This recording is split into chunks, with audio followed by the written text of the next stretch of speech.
knows, it is a privilege and an honor to be part of and contribute in our small way to this terrific conference at Venture Atlanta this year, as it is to be part of and contribute in our small way to the broader Atlanta technology community. Thank you all for being here and for doing all you do for the success of each.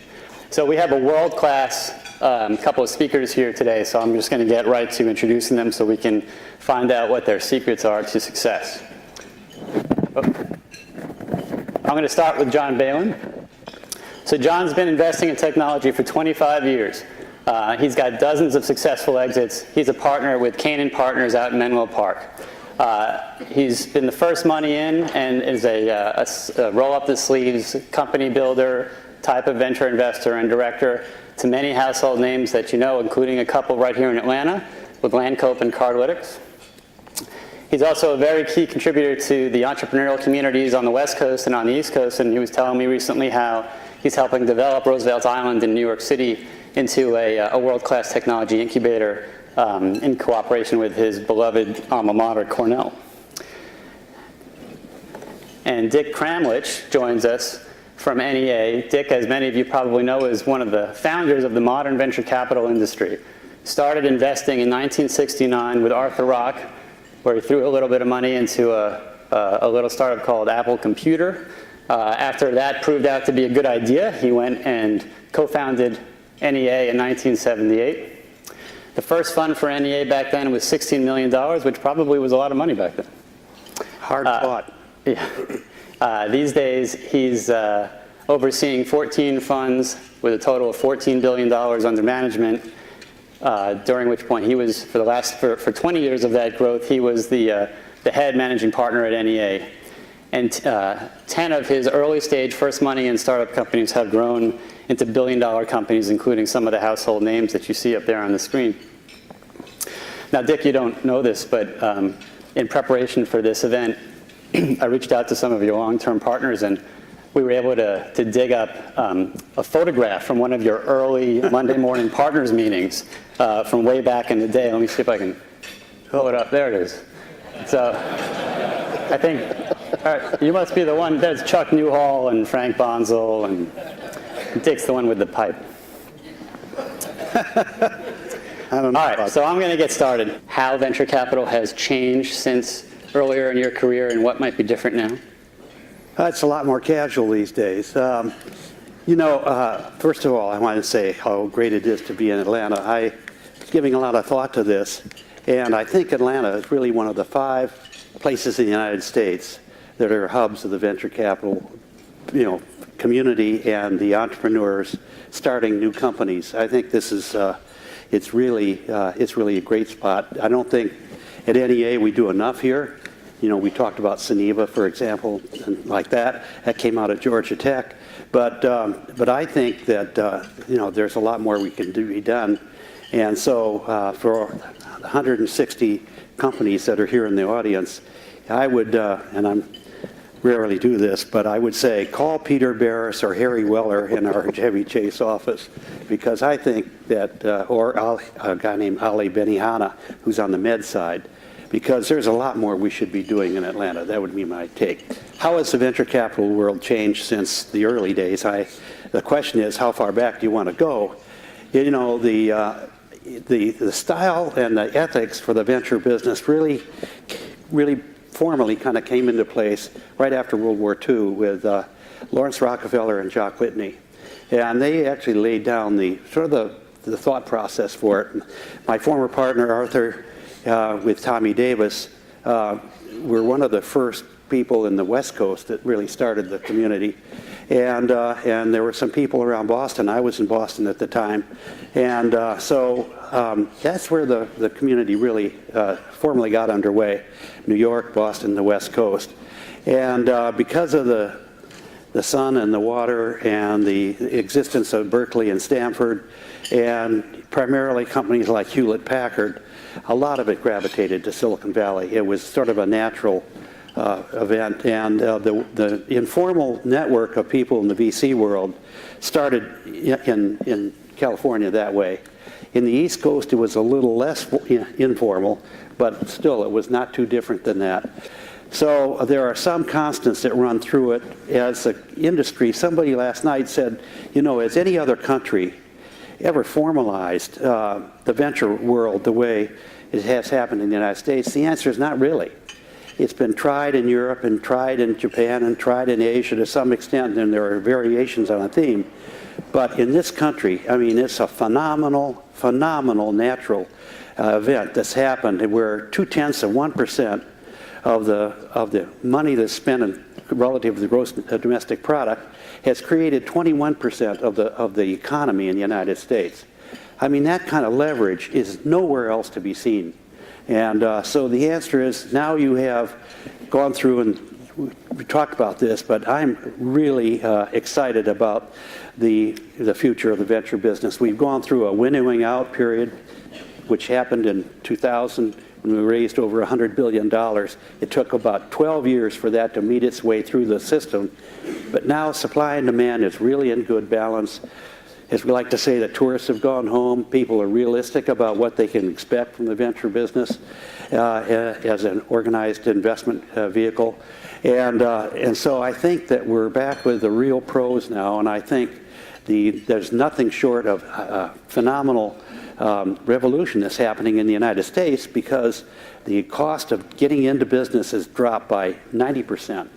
It's much more efficient today to start a new company in social, local, mobile, or any of these other new startup events. Later we'll talk about how many industries are changing all at the same time.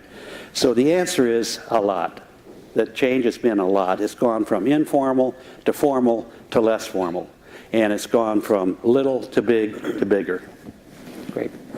And John, since you've got a couple of investments here in Atlanta, but Canaan has offices and invests all over the world. Tell us, how did you find, and how did the investments here in Atlanta differ or similar to those of Canaan's around the globe? Yep.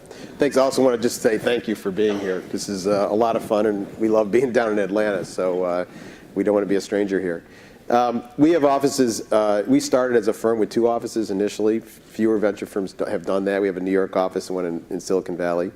And we also have, we opened offices a number of years ago in Israel and India.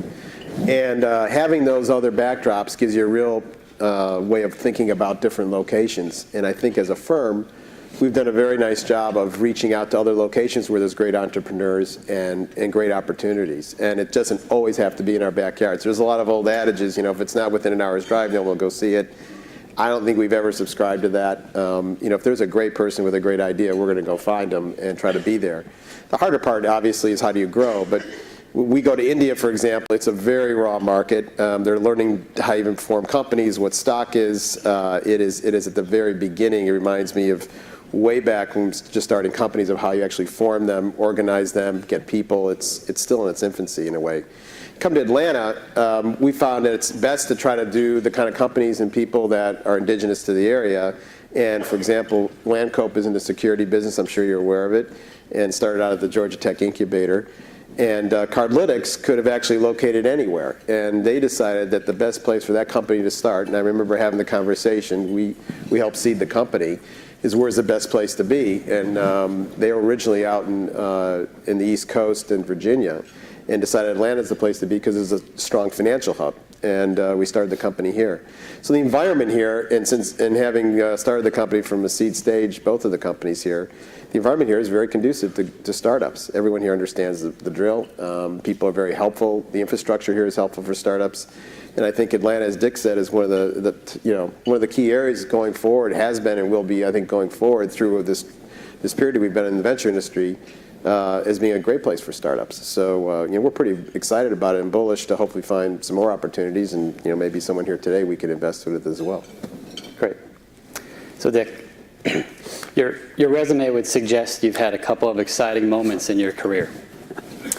What was the most exhilarating, exciting moment from, I don't know if it was from 3Com or recently with Zoom or somewhere in between with Juniper or any other one of the great wins? You know, we live for these exciting moments. They happen very few and far between.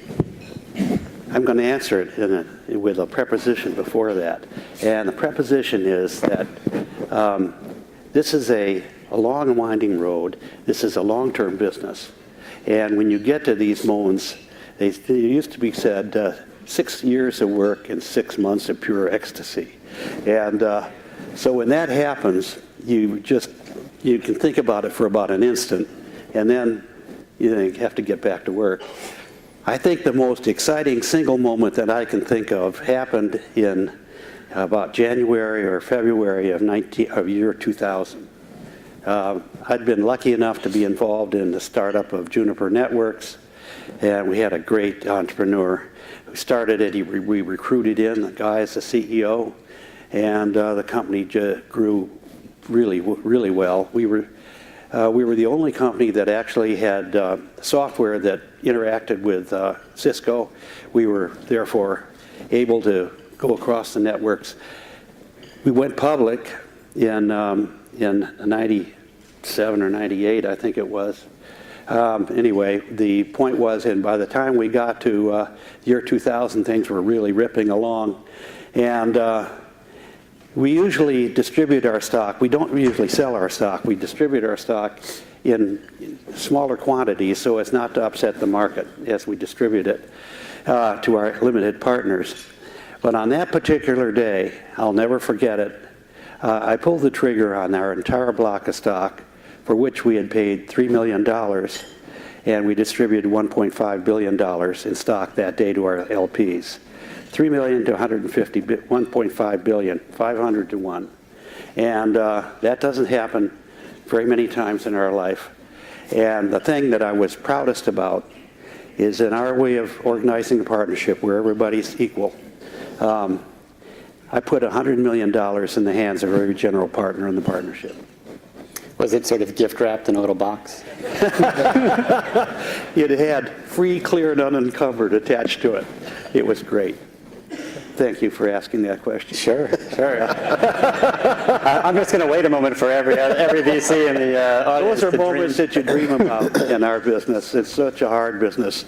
This is a tough business. If you think this is a lifestyle business, start over, because it isn't. It's a damn tough, day-to-day problem solving, working with disappointments and occasional triumphs with people who have put their life on the line. The heroes in our business are the entrepreneurs, and working with entrepreneurs to try to achieve something that's really meaningful, that's going to last, is a very difficult challenge. So it goes with the territory. I love the territory. Well, that's an easy act to follow, John. What's your most exhilarating moment? Well, I 101 million? Yeah, well, pretty close. We, at the same time, during the boom times, we started a company called Commerce One, and as many of you know, and we got involved with it with the entrepreneur and brought in Mark Hoffman, who a lot of people know out of Sybase, and sort of like, if you're going to do this, Mark, we'll invest, and let's see where we can go with it. And I have to tell you, in due diligence in that deal, very few people everything was B2C back then, and now we talk about B2B and all that. Net was not on the radar screen for people. And we had talked to a number of people in procurement, other places where they would offer their marketplace and the procurement engines. And most of the people did not think there was a market for it. They just said, why do we need this? They couldn't quite see it. And I think that you'll find a lot of that for those of you out there starting companies. The customer doesn't always know what they want, and that's been quoted by a number of people, and we definitely saw that. But you could see sort of the opportunity there with the internet, having been in other companies. And so we decided to seed that, and sort of the same story. I just remember us thinking, the company started growing tremendously, just orders coming in, $20, $40, $50 million bookings per customer, and it got crazy. And filing for the IPO and the race to get through those windows was high, and finally going public was quite the moment for the firm. And we had a number of companies go public. I think I had, in the space of 12 months, maybe 4 companies, 3 IPOs and an M&A. So it was quite a crazy time. Little did I know it'd take 10 years later to get a lot of stuff back out of the companies. But we ended up returning probably over 3 funds with that, and it was a key moment for our firm. And then we had some other companies like Copper Mountain and others through this, and O&I, and the whole communication space. So those are exhilarating moments for us as investors. I think it also excites us to see the entrepreneurs be successful, because we had a lot of the same core team was still there. A lot of people started the company, were within the company in different roles as they grew. The flip side, we were talking about this earlier, is, just the other day, one of my companies came in and we just increased the largest order size for the company at over 3.3 million. They signed a big customer. And prior to that, our biggest customer had been about 2 million. And when those days happen, those are kind of the marker points of real exhilaration. Those are things you wake up in the morning and you get to see, the email from the CEO and say, hey, guess what, we signed, this customer for $3.3 million, our biggest deal ever. And just it wasn't a year ago that we had 2 million, and a couple of years, 3 years ago was 1 million. And you see that stair step, and I think that's the stuff that keeps you going, because you know where it's going to lead ultimately, hopefully down the road to another big success for the company as well as us. Great, terrific.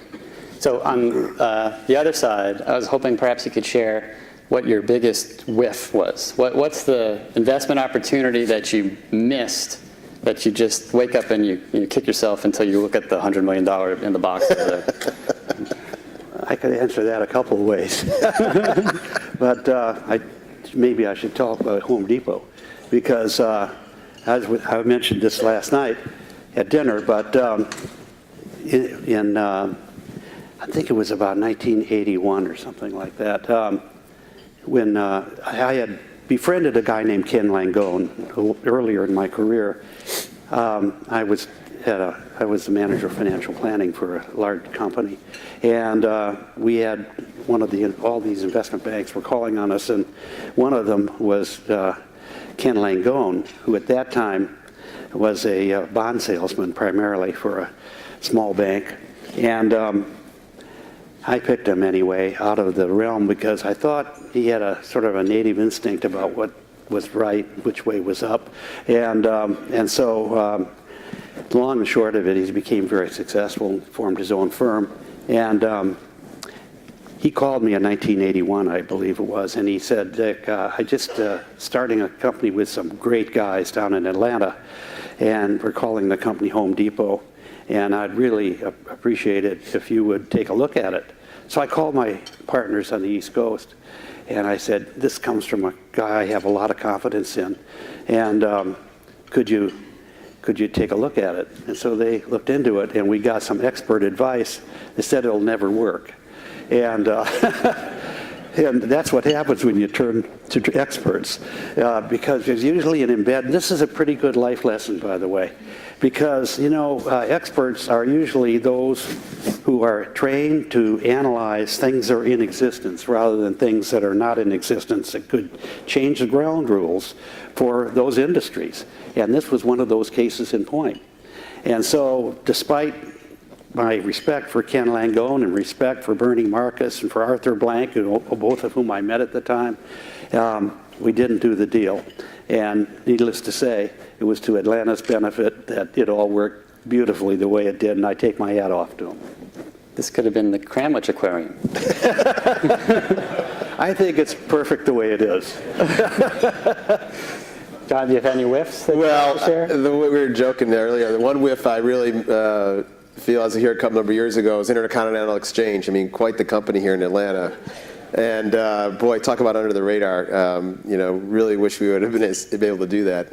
But more recently, a whiff that we had is a company called Waze. We saw them come through our shop at our Israeli group. And we had, the valuation was pretty rich, and they had some interesting traction, but not a lot yet in the U.S. And we had a company that we were pretty close to that had quite a bit of traction in the U.S. And as classic case, you think, geez, how could these guys catch up? They're overseas, they're only in Israel. And it was a big data play, obviously, and we recognized that, but couldn't quite pull the trigger. And lo and behold, they just got bought by Google. So that's a more recent one that kind of slipped through your fingers. And that's this anti-portfolio we talk about in the venture business. You can lose a lot of sleep over that, but there's nothing you can do. You can't hit every home run. So hopefully there's another one. Well, let's see if we can cheer you up. Can you share with us, maybe some of the secrets to Canaan's long-term success? Venture funds, as Dick was mentioning earlier, have to go through a lot of economic cycles, and only the really, resilient ones, or the ones that have figured out the secret to resiliency, make it through Fund 8, Fund 9, Fund Right. 10. How has Canaan made it that far? Is there some consistent thread you can point to that?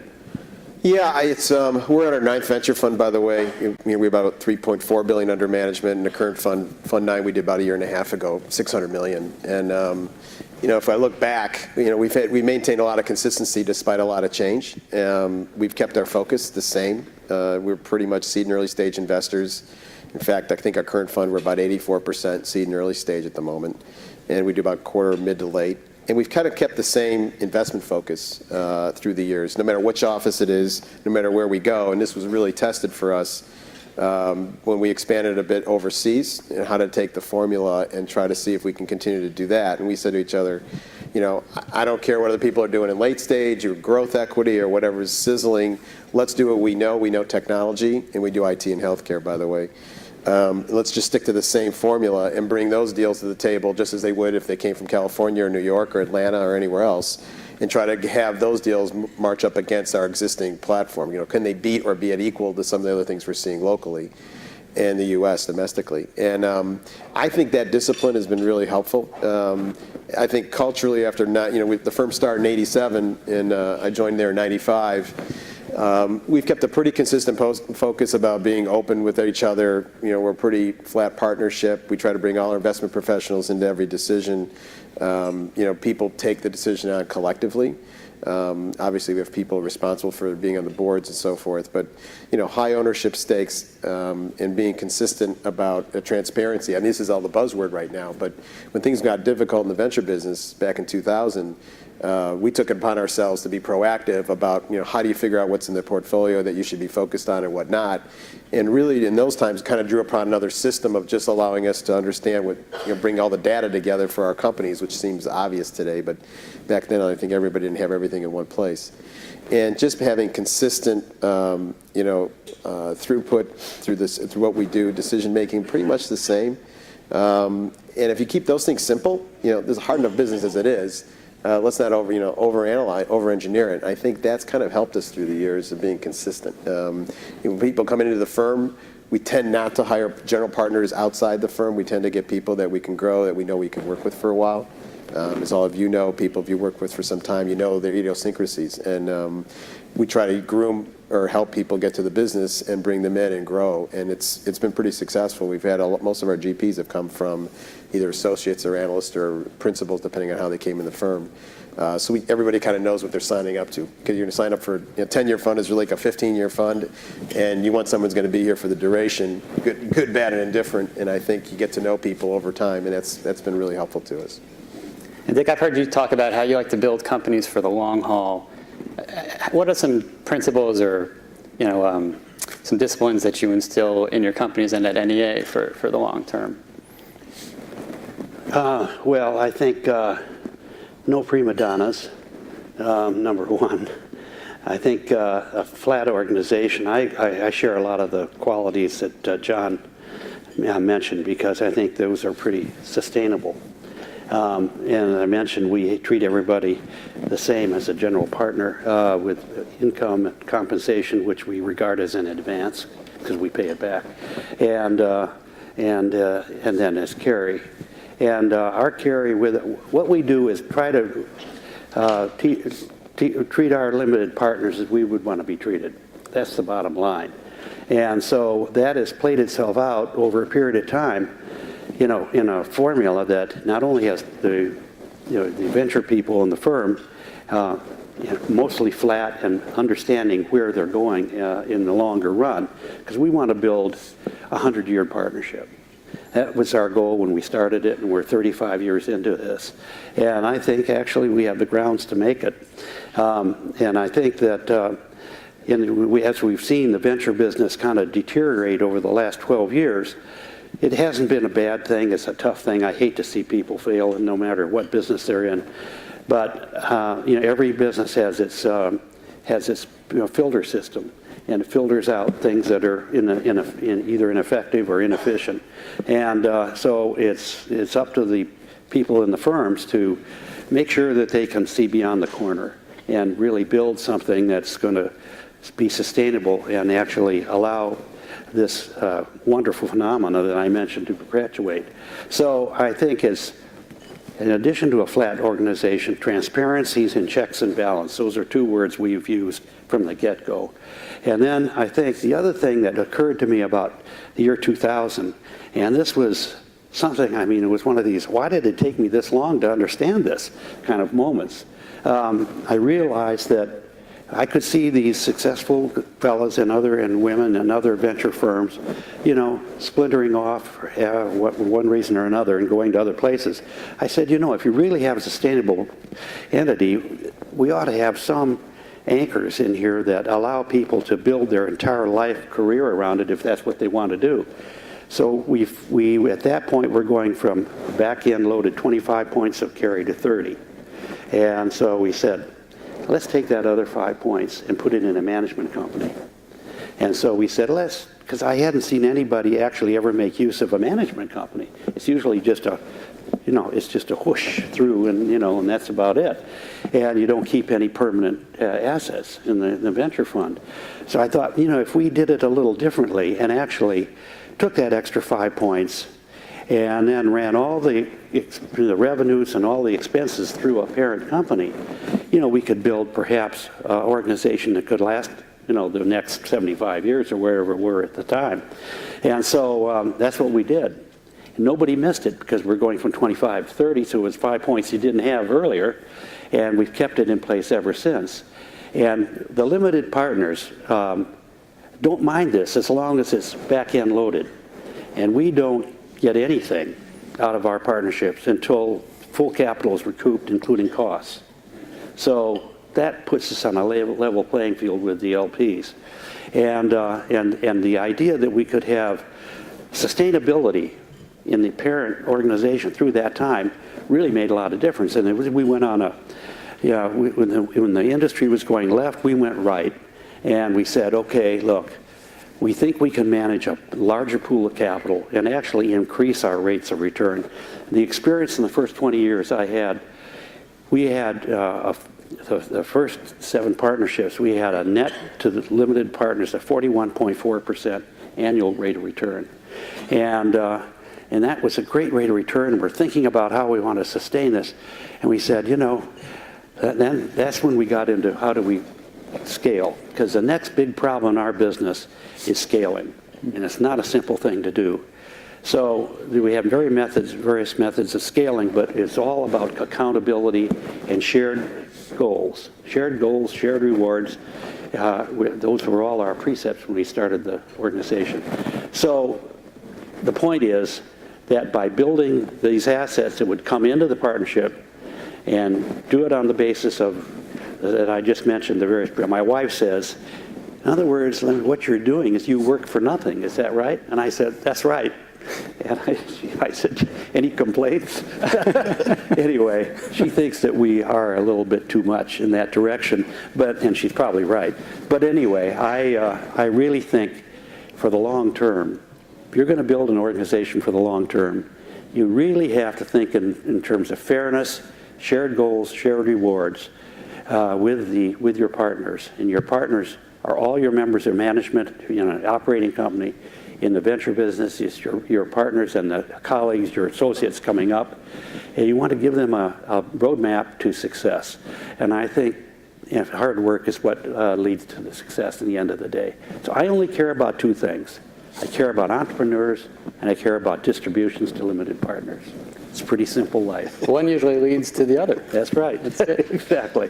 So I hope that answers your question. Very good, yes. And I want to make sure that we give some practical advice to our entrepreneurs in the audience. So we'll talk about operating advice in a minute, but first for fundraising, I suspect you guys have seen a whole bunch of pitches through your career, and you somehow have a knack for picking the right teams, except for Home Depot, I suppose. But generally, picking the winner. Today, that would have passed, by the way. Okay.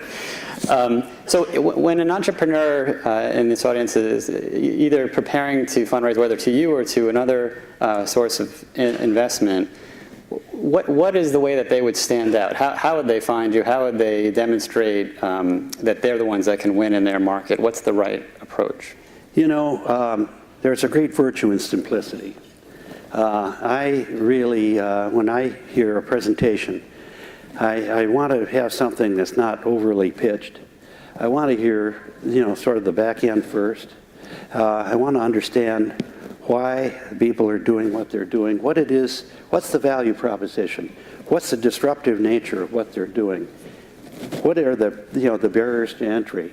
I want to know the qualifications of the team, why it is that they're going to risk this part of their life, working from dawn to dusk and beyond on a dream. Now, how realistic is the dream?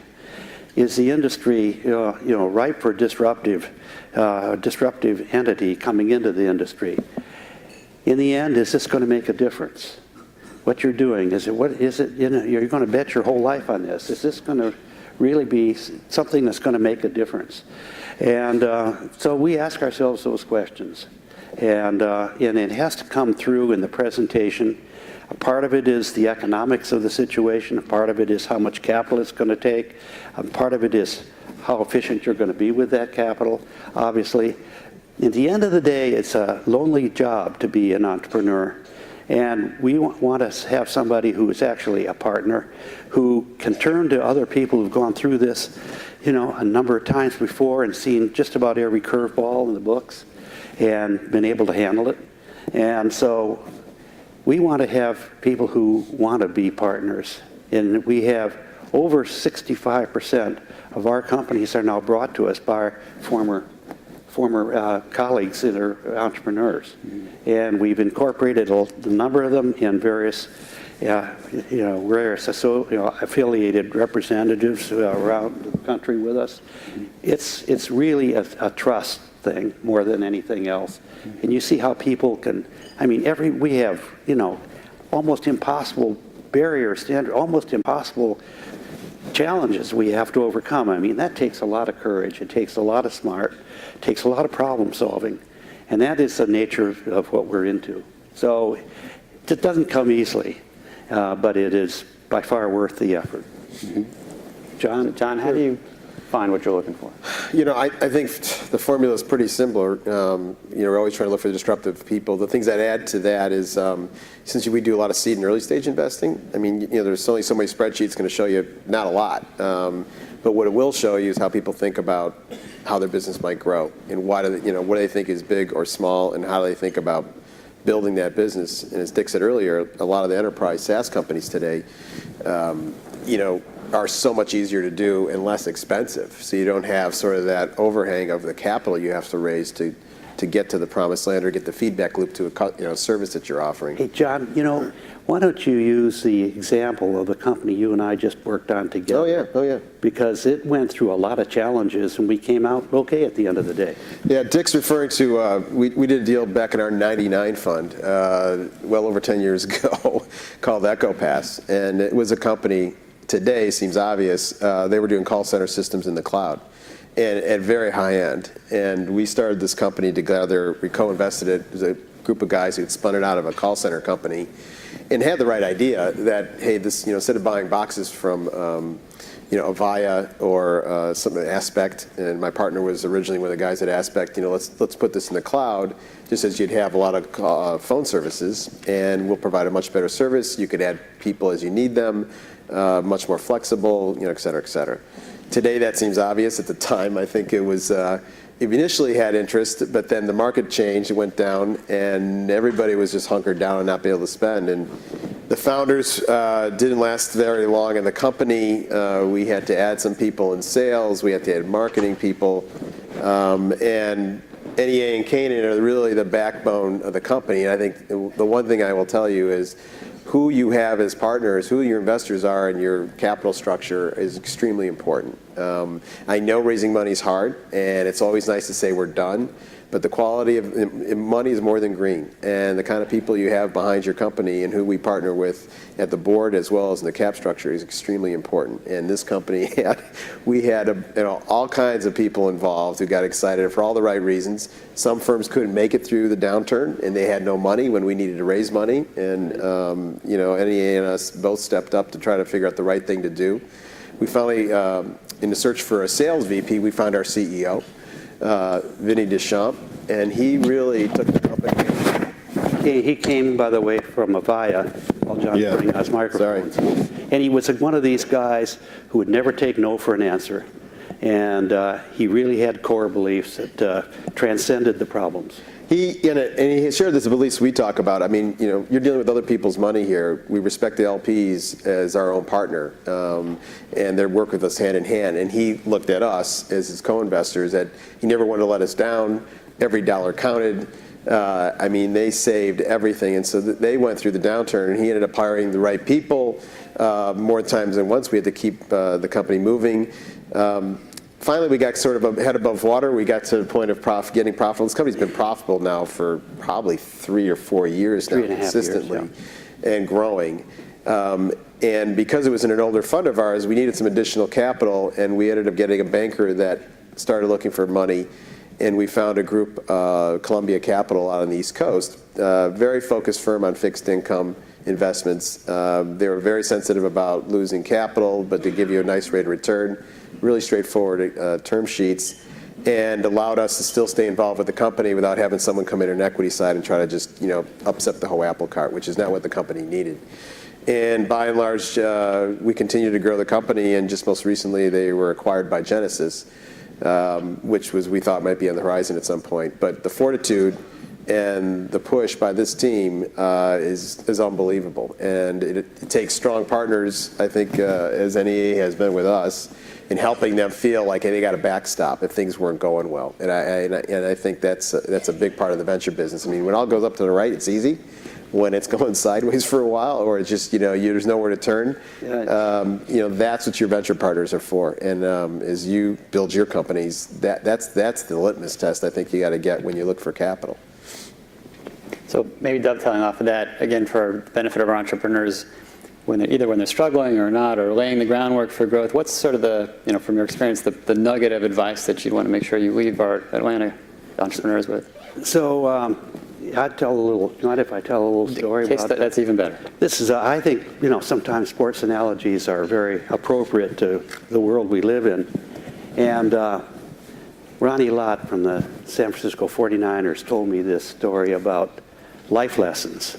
And so there are incorporated in this little story some really valuable life lessons. So he was telling me about the game in 1995, the playoff for the Super Bowl game, I guess it was, with against Cincinnati. And so I think I have all the facts right, but if I don't, excuse them. But he said that we had 2 minutes to go, and we were down by 3 points. And our 49ers is we in this case. And they got the ball on the 5-yard line, their own 5-yard line. And so Montana comes out to the huddle, and he says, hey guys, look at that, John, you know, what's the guy's John name? Candy. John Candy is sitting behind the Bengals bench. And he said, come on, Joe, you got to be serious. This is a big game. We can't do it. Life lesson number 1, don't take things too seriously. So they get in the huddle. He calls it down and out, hits Brent Jones with a 9-yard at the 9-yard line. Life lesson number 2, take what the market will give you. So they have a couple plays more, and Joe hits Jerry Rice on the 45-yard line. And, you know, it looks like a huge break. It gets them out of the hole. They're running down to the 45-yard line. They assemble, and Joe downs the ball. They say, Joe, why are you down? This is, you know, we only have, you know, a couple of timeouts like this to go, and we can't waste them on such a thing as this. And Joe says, never make a decision. This is life lesson number 3. Never make a decision, you know, when you're out of breath. So you're too anxious or whatever like that. So they move down the field, and they get to the 15-yard line, Bengals 15-yard line. And they have this special play that they've been thinking about. And Roger Craig is the halfback on this. So they had been experimenting with this play and had never tried it before. And so they come out of the huddle, and Joe's under the center, and he looks to his left. And there's Roger Craig on his left instead of on his right. This play called for Roger to be on his right and do this fancy maneuver downfield. Anyway, he's on his left, and Joe's sitting there thinking, should I tell Roger, get over on the right? Should I call timeout, my last timeout, or not? And I don't know what to do, but he says, he looked at the safety. And safety is looks a little puzzled because he's never seen this play before. And he's really puzzled because Roger Craig is on the left-hand side. So Joe actually looks directly at the safety, looks at him, and he takes his eye and he goes, yeah, to the right. And so, sure enough, Roger Craig goes down, and he goes, the safety breaks to his left, our right, and in the meantime, John Taylor is on the left side of Roger Craig. He's down in the end zone, totally uncovered, passes to Taylor for a touchdown, changes the game. Life lesson number 4 or 5 is stay flexible. So that's, I thought Ronnie Lott summarized a lot of life lessons in that episode. I could echo them all, but can't do better than that story from Roger. John, I'm sorry, you have to follow him again. It's not easy. What do you think? You got any good advice that you can leave our entrepreneurs with? Well, I think that one's just, it kind of embodies everything you go through with these startups. But for us, it's making sure that you hire people smarter than you and right. Know when it's time to change your group. I think all of us like to see everybody really successful. But if we were talking earlier about just mistakes you'd make or whatever else, and the classic one is you hung on to a CEO or one of your management team members too long, and usually by the time CEO calls me on the weekend and says, our VP of sales isn't working, or the marketing person, it's pretty much obvious at that point. But I think we're sort of the backdrop, we're the mirror for them to hash this stuff out. But if you do anything, as you start to grow, never think about being too small.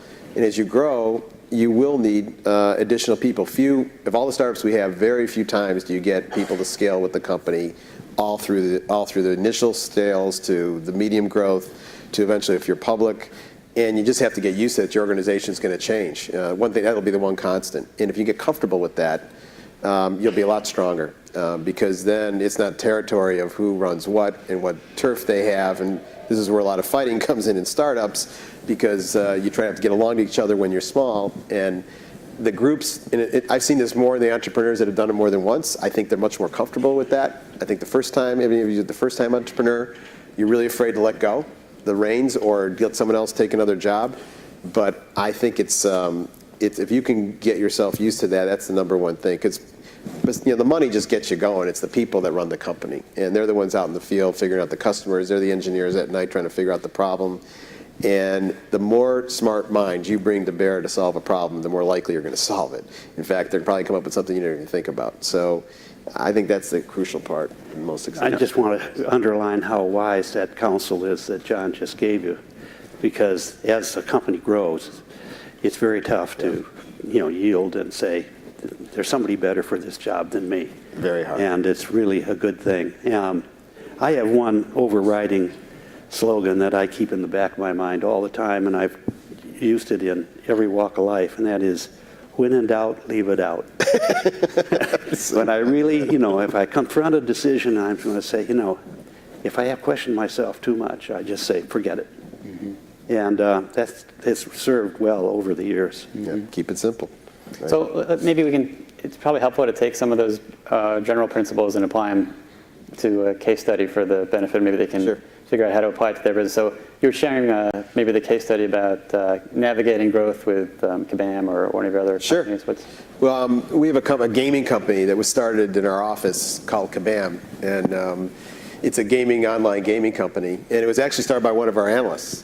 He went to Berkeley and computer science and business, and our program is sort of bring people in and have them, after work with us a few years, go back to business school and then come back again to venture business or start a company, whatever that they want to do. And he came to us and said, I really want to do something else and move on, but I want to start a company. So knowing him and his fortitude, we seeded him $500,000. And he worked in our back office with a small crew and ramen noodles, and they came up with a company that was basically doing an HR play inside of companies that Facebook was just getting going, and they said, the companies need a way of socializing information in the company. And today, it's sort of like what Yammer turned into be.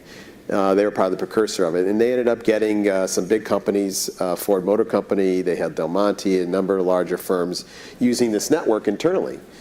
And one day he says, I don't think this is going to work. And we said, well, geez, you got these initial customers, you got your beta, this is looking pretty good. He said, yeah, but we went and talked to the HR person. They came into us and said, we'll never approve this running out in the company, because it turns out that in one group, as they were chatting not only about the baseball team that night, one of the young employees on the site was talking about, well, you don't want to work in Joe's group because you'll never advance. He's a stick in the mud, and nobody who goes in there ever comes out and does anything. And there was other excited remarks in this thing, as you might find in a social network, about people. And the HR person was deathly afraid that all this data, which was normal water cooler chat, in fact, that was the name of the company, Water Cooler, would be detrimental to the company. And he said, it's just a tough battle. They don't get it, how important this stuff is to have a fabric, a social fabric in the company.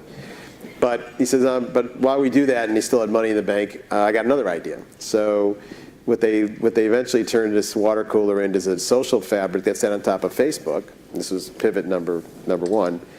And they created a network of sort of people jumping on Facebook that were looking at sports and entertainment. They figured out there was a following there, and they gave them a social structure to do that. So at the end of the day, they probably had some of the biggest social network on Facebook early on for sports and entertainment. The Yankees were trying to sell tickets there. I think the Montreal Canadiens said they had a bigger fan network on their system than they did on their own website. It looked pretty successful. Revenues, not bad, but it wasn't growing. And he came to a point and said, this isn't going to be big enough. Either we sell this now, or I think we have another idea. And then they had a little bit of money in the company, and this has taken a number of years. And finally they said, there's a game that we've been kind of kicking around, and we think it's time for some serious social gaming and not just, Diner Dash and things like that. So after a lot of soul searching, and this was difficult for them because they had to change the company's direction again, they said, and there were some companies trying to buy the company, and they decided not to sell. And they said, no, we want to do something bigger. And they started this first game, and the game was Kingdoms of Camelot. And they hit it's an immersive game if you're familiar with it. It was not really on the social fabric at that point or on the internet for a web-based game. And it took off. they were coining millions of dollars almost immediately. And it continued to grow quite handsomely month after month and quarter after quarter. And really then they changed the name of the company to Kabam. And he just took a space that no one was paying attention to. And today, we just did a round with Google Ventures, I think at one point, well over $1 billion some odd dollars. The company is, well, I take that back, it's probably a little less than that, but they're probably now the biggest private gaming company. We're watching King as they're going public. We not only started on Facebook, but we're also doing mobile gaming. We're also, they've kind of gotten all their customer acquisition off of the whole Facebook engine. They still use it, but it's not the only way they attract. And you go to the company now. I remember one day I was driving to the city in San Francisco, and they just had been doing this work with Twitter. The big change in San Francisco, by the way, for why there's a lot of startups in the city is they changed the tax rate about having a headquarters there. And Twitter pushed this among other startups. They were prominent enough. And Ed Lee, who, to his credit, this was a big problem in San Francisco for many years, said, we're not going to, tax you this tax because this is when the downturn was happening after 2008, we need jobs. And so they just had announced this, and I'm driving in, and on KGO, there's Kevin Chu, our CEO and former guy in our office, talking about how they just added 250 people to San Francisco in their new office.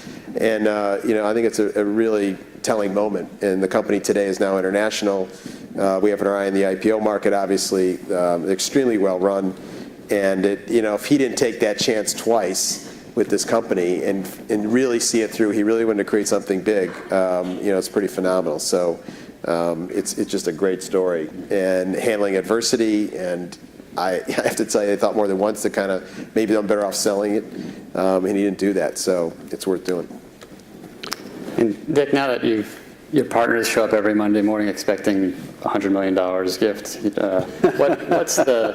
what's the recent case study of growing a company, navigating through that growth? I know you're on the board of Zoom, which recently went public. Perhaps you can share a case study from there. Right. Well, I thought there are two things. First of all, want to just say I think that we are in a great spot for the venture business and for entrepreneurs, and haven't felt this way really in 12 years. I think we're really in a unique place. This chart that is, Oh, we didn't put it up. you haven't put it up there yet. Do you want to put it up? Yeah, why don't you? Please put our slides up. There it is. These are and I'm going to talk about Zoom as part of this, I guess. But the point here is that I have never seen as many basic fields of work, of industry and technology, go through as many radical changes all at one time as we're seeing concomitantly, as shown in this chart. Old and new ways of doing things. Apple's the only one, I think, that has made the transition over to the new side.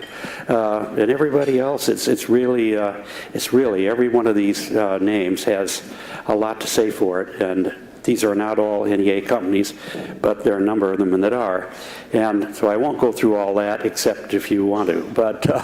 But anyway, on Zoom, just to talk about Zoom for a minute, that was a company was started by a fellow who's named Kevin Hartz, entrepreneur, really very intelligent guy. And but he couldn't, I sort of mentally imagine the company, but he's not very practical from running it, and maybe he's getting better all the time. And but in any event, not to be judgmental about it, but he came up with this idea that was an online version of Western Union, because as you think about it, the money transfer business is a $650 billion business, and it's growing at around 8% a year. And most of it is with immigrants sending from the United States money back to their families in the Philippines or in South America or in Asia or in Europe, everywhere, 43 countries. And it usually involves an enormous amount of infrastructure. I won't go through all the negatives, but there are seven agencies that oversee everything you're doing, just to put a layer of bureaucracy on top of everything. I hate bureaucracy except when it becomes on your side. But in any event, this company was started by Kevin. We brought in, a friend of mine named Pierre Lemond, who was at Sequoia, asked me to join him with him on this, and so we did the work together. And it got off to a rocky start. We really didn't know what business we were in for a while. And he had brought on a fellow who he had known in a prior life, who was John Kuntz, and he became the CEO. He was on the board of directors. One night I got a call from Pierre, and he said, we're going to have to make another change. We've gone through 3 presidents by now. And what do you think of John? And I said, when he talks, everybody listens. He's a common sense guy. And the bottom line of it is, I know we're running out of time, is that he organized the company to win and to take all these new innovations and mobile innovations and bring it to the industry, the money transfer industry. We've been growing at most recently 65% a year, and we have just gone through a secondary offering where we now have over $200 million in cash, and we can really meet all the demands of the customers and the technology, and we're improving it every day. I think it's a open-ended situation, and it's being valued at about $1.2 billion, $1.3 billion right now, but it has an open-ended opportunity going forward. And as I mentioned, every one of the executives in this company either is an immigrant or married to an immigrant, and for them, it's not a business, it's really a mission. So that's where you really like to see people win and have something they truly believe in and make a reality out of it. That's a great spot to end at. Thank you so much for being here. I appreciate it. And perhaps we could have a round of applause for our speakers. Thank you so much. Thank you.